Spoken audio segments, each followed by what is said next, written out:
Thank you for tuning in to No Cut, No Chaser. During this interview, I kept saying this young man's name wrong towards the end. His name is Rocky Red Eye, not Red Eye Rocky. You can follow him on SoundCloud and everything that he's doing in the community. You can find him on all platforms. Just wanted to make that correction. Now I'm going to say less and let you guys listen in on the interview. Thank you so much. Thank you for tuning in to No Cut, No Chaser. Whether you're viewing or listening in on audio, we do appreciate you. Here at No Cut, No Chaser, we do not water down our conversations. We give it to you raw, and if you know, you know. And if you don't, you soon will. Today we have the pleasure of speaking with Clarence. Thank you for your precious time today. I say precious because in life, that's all we have is time. So with that being said, I want to try and make the best of it. This is our first episode. I hope everybody enjoys it. This is a special guest. Everybody has a story to tell, and it wouldn't be no testimony without a test.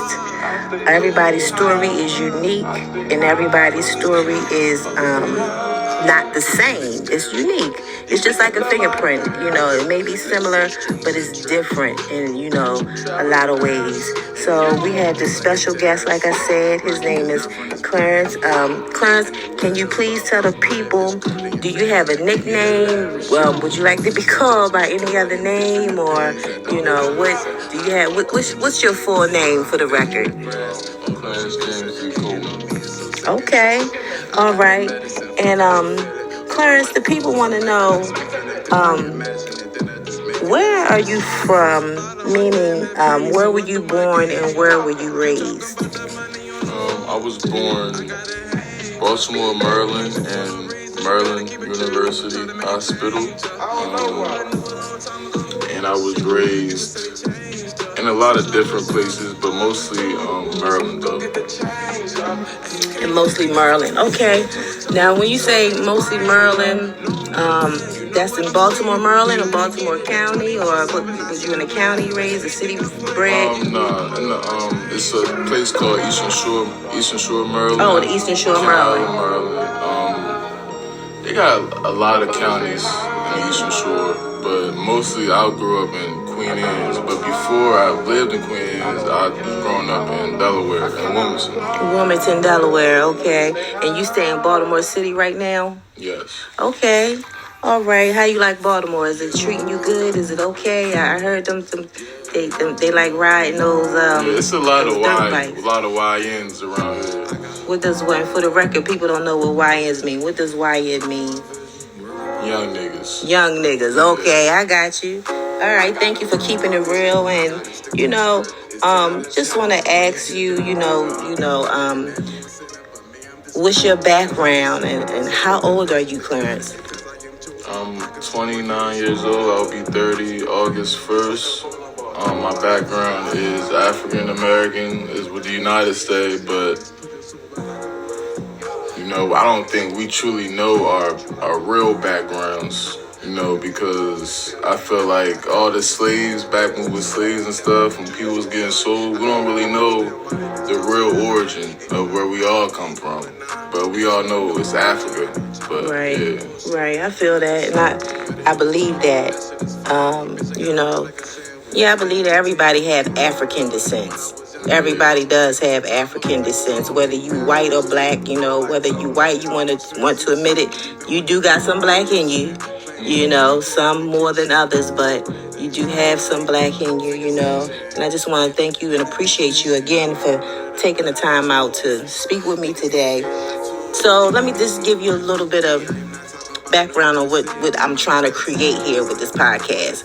So I'm trying to create people that's coming up, young people in general, that's coming up in the world, that's maybe confused, that's maybe lost, that's maybe misunderstood and need some direction, and people that face adversity in their life and how they overcome it and how they getting through it. It's never going to end until you 6 feet under. So while we here on top of this earth, we got to make the best of it. And I know you young. You done been through a lot of things in your life, and you can be an inspiration for millions of people because this podcast is going all over the planet. Anybody tuning in can listen to this. If they like the title, they'll hit the button, they'll listen to it or whatever. So I just want you to be a beam, an inspiration to somebody young. So I'm going to just ask you a couple questions and you can just answer them to the best of your ability. Okay. All right, so you already told us where you was born and raised. So who or what is your biggest inspiration and why? Besides God, I would say my biggest inspiration, I would say my family. I would say that because I've seen them go through all their struggles, and every time, not every time I wake up, but when I wake up, I just think like, damn, we came a long way. I remember when I was young, we really didn't have it like that.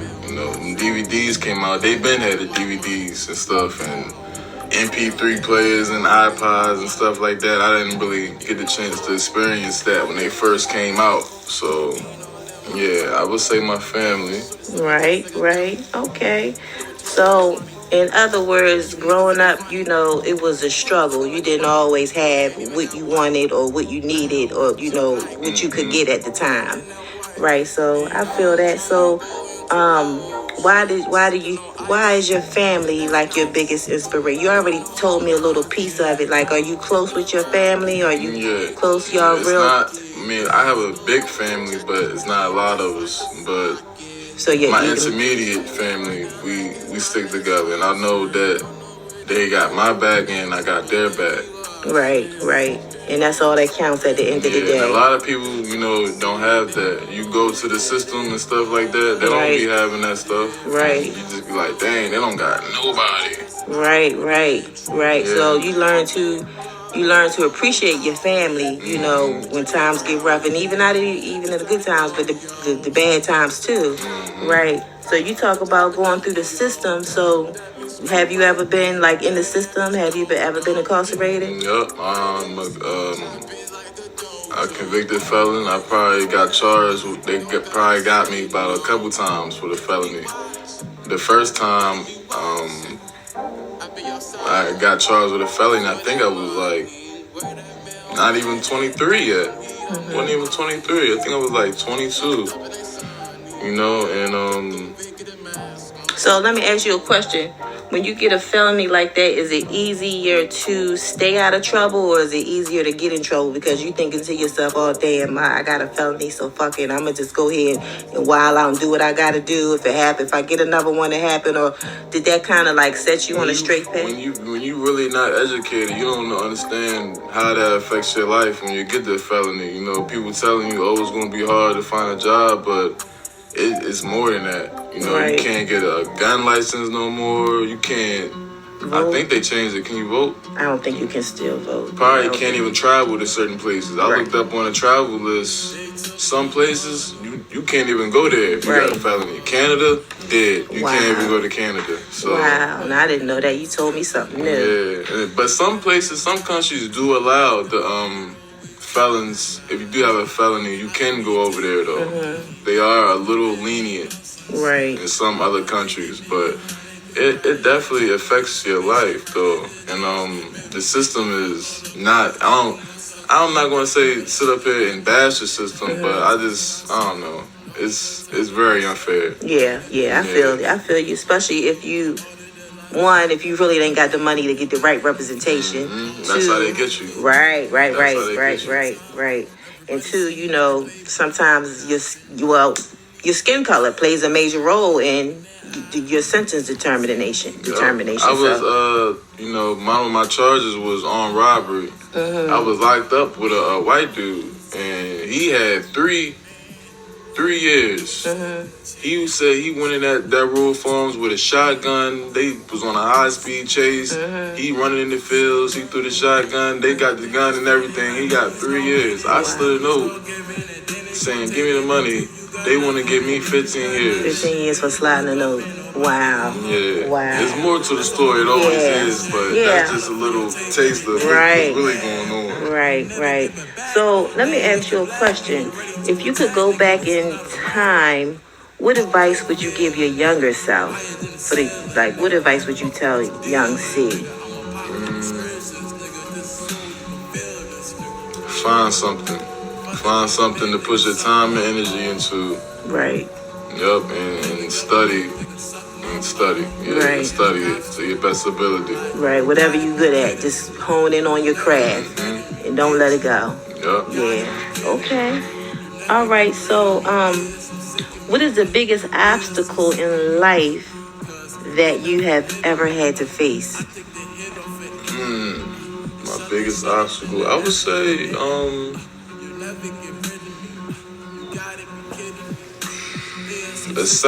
accepting the fact that drugs and drinking does not play a part of my life.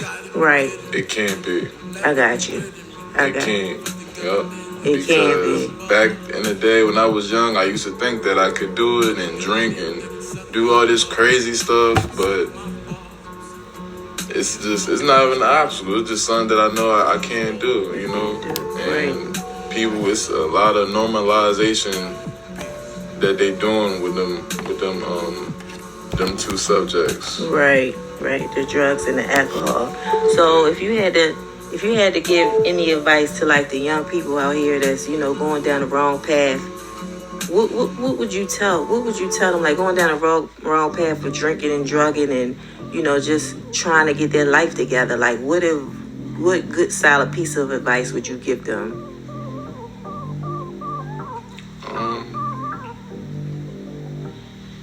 Nobody's perfect, and I'm not saying using it as an excuse, but don't be too hard on yourself, Right. If you're gonna do it for you. Don't do it for somebody. If you do it for somebody, use that as an outlet to do it for yourself. To stop and get help. Right. Okay.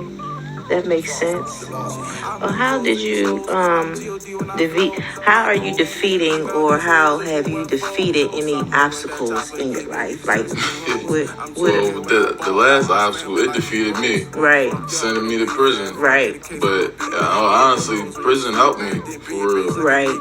Because if I never probably went to prison, I probably would have died. Yeah. I feel that. Yeah.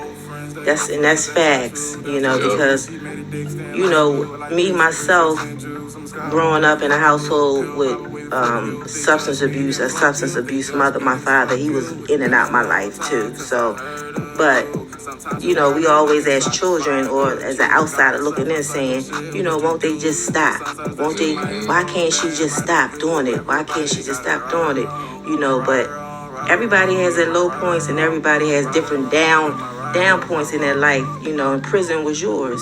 And for some people, maybe it's, ODing, near-death experiences. They might got the OD maybe 2 and 3, 4 times.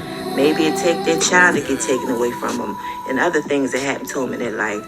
So, kudos to you for getting your life together and doing what you can do to be the best person that you can be while you're still here on earth.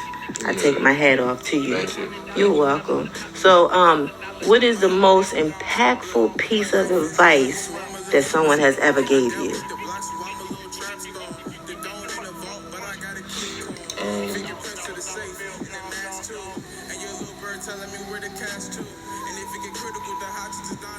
I guess I would say have faith. Have faith. Yep. Hope and faith. Right. Have hope and faith. Okay.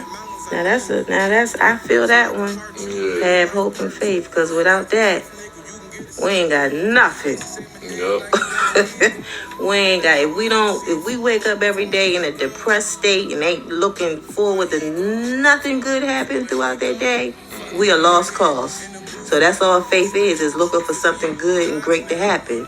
Yep. That's what I think. What is your most fondest childhood memory?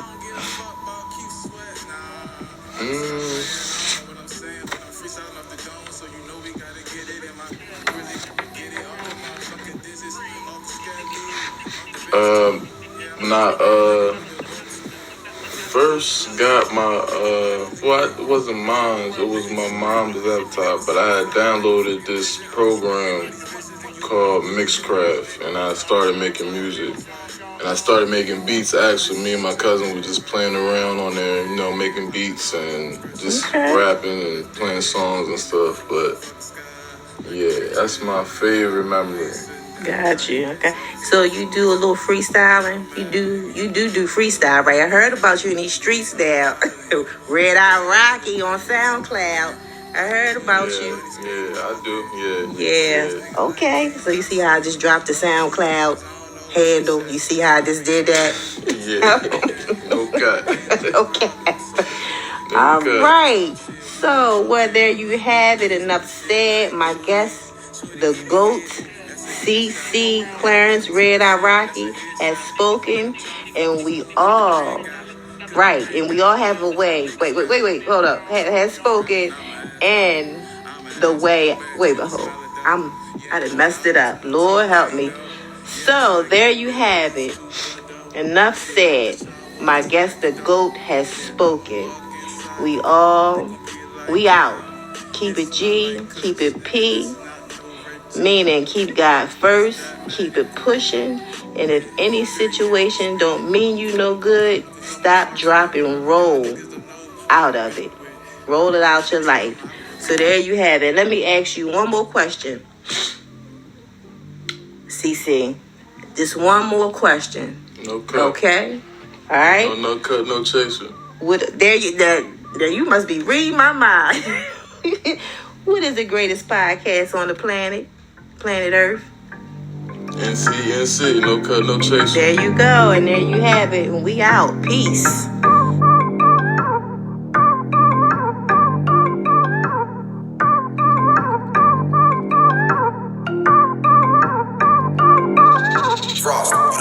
I'm new close to these hoes. I'm G.O.D. when I flow. When I go in, then leave out, they say it was a UFO. Osama with that chopper, give your Yeezy search for new hoes. I'm 2K when I ball out, I slam them like D-Rose. Fuck y'all where they beef at. If I get a case, I'ma beat that. Put bullet holes where you sleep at. Then bring your bitch like a kneecap. Whoa, where the weed at? Okay, where that cash at? I'ma need that. Top my old hoe that she can fall back. On my old friends, they your friends. That's absolute, that's just the truth. She made a dick stand like salute. I like peace over 16 Jews. I'm Skywalker just like Luke. Pill pop away before the you. If they judge me, then fuck you. If they judge me, then it's fuck you. It's been a long time since I heard of you. Sometimes you gotta look inside to find the truth. Gotta self-reflect on shit, what you do. Cause sometimes that shit might fall bad right on you. Everybody got it right or wrong.